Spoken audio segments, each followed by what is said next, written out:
নমস্কার, অ্যাস্ট্রোলজার অপর্ণা দত্ত বলছি। আজকের আলোচনার বিষয় হচ্ছে, আজকে আমি কেপিতে গিয়ে আলোচনা করছি আপনাদের সঙ্গে, যে অনেক স্টুডেন্টরা আছে এবং অনেক ব্যক্তি আছেন যারা আমাকে এটা প্রশ্ন করেন যে ম্যাডাম কাসপাল সাবলট কি, হোয়াট ইজ কাসপাল সাবলট, কাসপাল সাবলটটা কী, খায় না মাথায় মাখে। দেখুন, এটা হচ্ছে কৃষ্ণমূর্তি পদ্ধতির একটা প্রধান রুল, যেটা কৃষ্ণমূর্তিজির আবিষ্কৃত সাবলট থিওরির প্রধান রুল। এবার দেখুন, কাসপাল সাবলট, কাস্প হচ্ছে ভাব, কাস্প হচ্ছে একটা ইংলিশ অর্থ, এর বেঙ্গলি মিনিংস হচ্ছে ভাব, ভাবের সাবলট। সাবলট মানে হচ্ছে উপনক্ষত্র, উপনক্ষত্র। নক্ষত্র আপনারা শুনেছেন, জানেন যে একটা রাশির ঘরে 3টে করে নক্ষত্র থাকে, 13 ডিগ্রি 20 মিনিট অবধি স্প্যান সেই রাশির ঘরে। ওই 13 ডিগ্রি 20 মিনিটের যে নক্ষত্রের স্প্যান, সেই নক্ষত্রের স্প্যানকে আবার 9 ভাগে ভাগ করে যে মানটা পাওয়া যায় সেটাকে বলা হয় উপনক্ষত্র স্বামী বাংলায়, আর এটার ইংলিশ নাম হচ্ছে কাসপাল সাবলট। অ্যাকর্ডিং টু কৃষ্ণমূর্তি পদ্ধতি, এই কাসপাল সাবলট কিন্তু আপনার ভাবের ইনফরমেশন গিভার। এবার দেখুন, আপনি সাপোজ ধরুন মেষ লগ্নে জন্মেছেন, হ্যাঁ, লগ্ন বলতে 1 নম্বর ঘর, আমি সেই হিসেবেই বলছি, নিশ্চয়ই আপনারা বুঝতে পারবেন, কারণ 1 নম্বর ঘর থেকে আমাদের 12টা নম্বর ঘর অবধি আমাদের সার্কুলেট মোশনে ভচক্র ঘুরে। এবার লগ্ন ধরুন আপনার মেষ রাশি পড়লো, আপনি ধরুন সকাল 10টায় জন্মেছেন, আপনার ওখানে ডিগ্রি পড়লো 9 ডিগ্রি 15 মিনিট 20 সেকেন্ড লগ্নের হিসেব।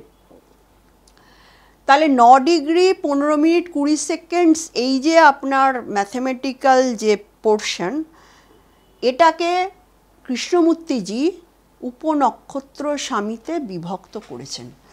এবার নক্ষত্র স্বামীটাকে, কাসপাল স্টারলটটাকে, যেহেতু 9 ডিগ্রি, এটা 13 ডিগ্রি 20 মিনিটের মধ্যে, সেহেতু কিন্তু এখানে অশ্বিনী নক্ষত্র পড়ছে, তাহলে কাসপাল স্টারলট কিন্তু অশ্বিনী। 9 ডিগ্রি 15 মিনিট 20 সেকেন্ড, এই 15 মিনিট 20 সেকেন্ড যে অংশটা 9 ডিগ্রির মধ্যে, এটাকে 9 ভাগে ভাগ করে যে প্ল্যানেটটা আসবে, দ্যাট ইজ কল্ড কাসপাল সাবলট।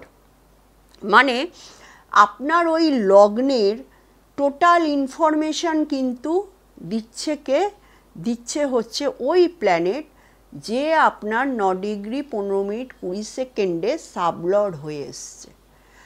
আপনার লগ্নের সাবলট যদি ওই প্ল্যানেটটা হয়, ওই প্ল্যানেটটা অ্যাকর্ডিং টু কেপি অ্যাস্ট্রোলজি আপনার টোটাল লাইফ, মানে লগ্ন, আপনি কেমন, আপনার ব্যক্তিত্ব কেমন, আপনার হেলথ কেমন, আপনার আয়ু কী, আপনার অ্যাপিয়ারেন্স কেমন, আপনার নেম ফেম কী হবে, whereabouts information is giver planet is সেই লগ্নের কাসপাল সাবলট। তো এক্ষেত্রে কৃষ্ণমূর্তি পদ্ধতিতে আমরা কিন্তু ওই কাসপাল সাবলট প্ল্যানেট হিসেবে রেখে তার স্টারলট এবং তার সাবলট দিয়ে টোটাল ওই ভাবের বিচারটা করে থাকি। এটা একটা ইউনিক মেথড, যেটাকে আবিষ্কার করেছিলেন, এবং এটা মনে হয়েছে আমার এতগুলো বছরের ব্যক্তিগত যে আপনাদের সঙ্গে আমি শেয়ার করছি কথাটা, যেটা আমার ধারণা, সেটা হচ্ছে যে এই যে কৃষ্ণমূর্তি পদ্ধতি আমাদের এখানে পশ্চিমবঙ্গে বলা হয় যে হ্যাঁ, কৃষ্ণমূর্তি পদ্ধতিতে আপনার একটু ইন্টেলিজেন্সি লাগবে, সব পদ্ধতিতেই লাগে, জ্যোতিষ কিন্তু বোকা হাদাদের সাবজেক্ট নয়, একদম পরিষ্কার কথা আমি বলছি, আপনারা স্বীকার করুন অস্বীকার করুন, এটা আমার কাছে কোনো ধর্তব্যের মধ্যেই আমি এগুলো ফেলবো না, কারণ জ্যোতিষ all about is a intelligent subject.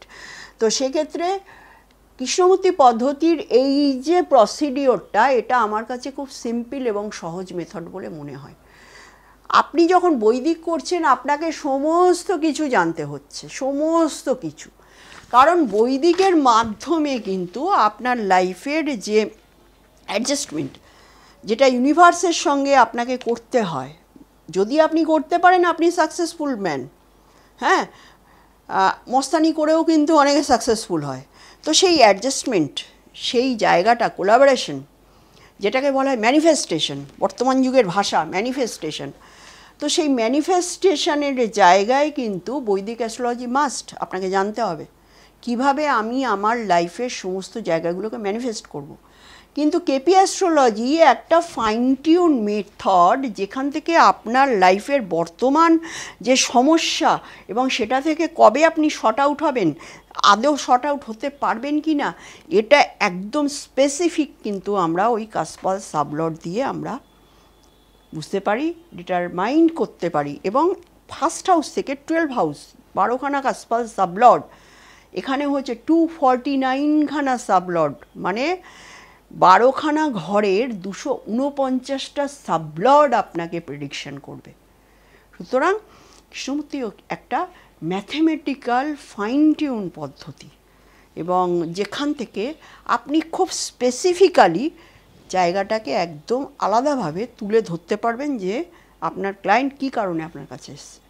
আরও অনেক কিছু নিয়ে আলোচনা আমি অবশ্যই করব, কারণ কৃষ্ণমূর্তি পদ্ধতির আমার যে ক্লাস ভিডিওগুলো আমি ছাড়ি ওগুলো আপনারা দেখবেন ইউটিউবে। কারণ আমি একজন টিচার, আমি কৃষ্ণমূর্তি পদ্ধতি নিয়ে আবারও বলছি, বৈদিক আমার রিসার্চের জায়গা, আর কেপি হচ্ছে আমার প্রফেশনের জায়গা। এবং আমি কেপিও পড়াই, বৈদিকটাও পড়াই, কিন্তু বৈদিকে এত ডিপলি এই যে ডিভিশনাল চার্টের যে জায়গাগুলো, এগুলো কেউ আর এখন নিতে চায় না, কারণ খুব অল্পতেই তো, অল্প পরিশ্রমেই অনেক পয়সা চলে আসছে রাহুর কল্যাণে। ওই জন্য বৈদিক অ্যাস্ট্রোলজি নিয়ে এখনও জার্নিটা সেভাবে শুরু করিনি, তবে মাঝে মধ্যে কেপি ক্লাসে আমি বৈদিক নিয়েও আলোচনা করি।